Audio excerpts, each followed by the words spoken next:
पटना के गांधी मैदान में 13 जनवरी को होने वाली शिक्षक नियुक्ति पत्र वितरण कार्यक्रम के समय में हुआ बदलाव। दोपहर 12 बजे से शुरू किया जाएगा कार्यक्रम।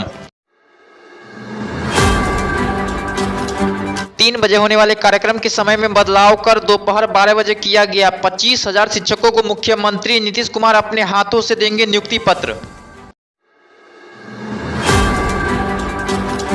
18 जनवरी को पटना में मध्य प्रदेश के नए सीएम मोहन यादव का किया जाएगा सम्मान समारोह। पटना एयरपोर्ट पर मध्य प्रदेश के मुख्यमंत्री का बीजेपी नेता करेंगे स्वागत। मध्य प्रदेश के सीएम मोहन यादव के सम्मान समारोह की तैयारी के लिए बीजेपी प्रदेश ने तैयारियां की शुरू। मोहन यादव के सम्मान समारोह में यादव समाज के कई बड़े नेता की जुटने की संभावना।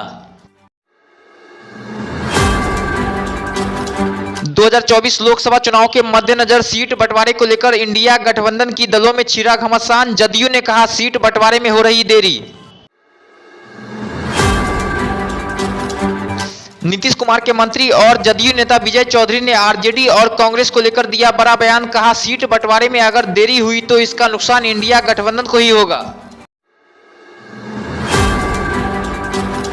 इसके साथ ही मंत्री विजय चौधरी ने जदयू की अपनी 16 लोकसभा सीट को लेकर दिया बयान। उन्होंने कहा कि जदयू इन सीटों पर कोई समझौता नहीं करने वाली है।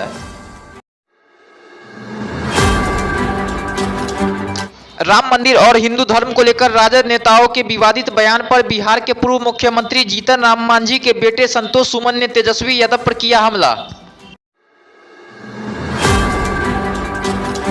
संतोष सुमन ने कहा कि तेजस्वी यादव अपनी पार्टी के मंत्रियों और विधायकों से सनातन धर्म और देवी देवताओं को गाली दिलवा रहे हैं, जबकि खुद परिवार समेत मंदिर जाकर पूजा करते हैं।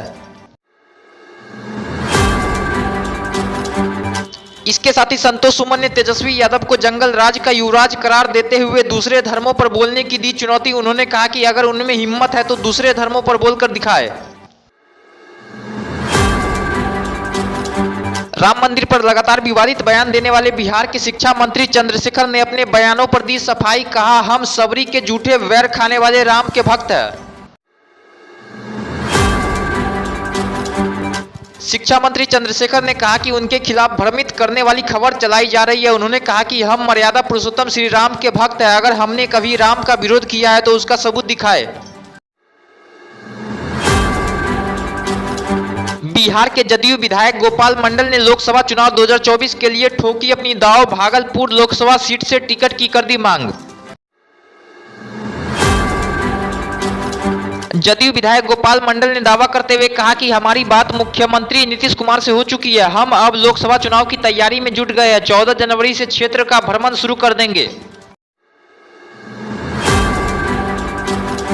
इसके साथ ही गोपाल मंडल ने भागलपुर के कांग्रेस विधायक अजीत शर्मा पर साधा निशाना। कहा कि अजीत शर्मा पैसे के बल पर चुनाव जीतते हैं, उनकी कोई पकड़ नहीं है।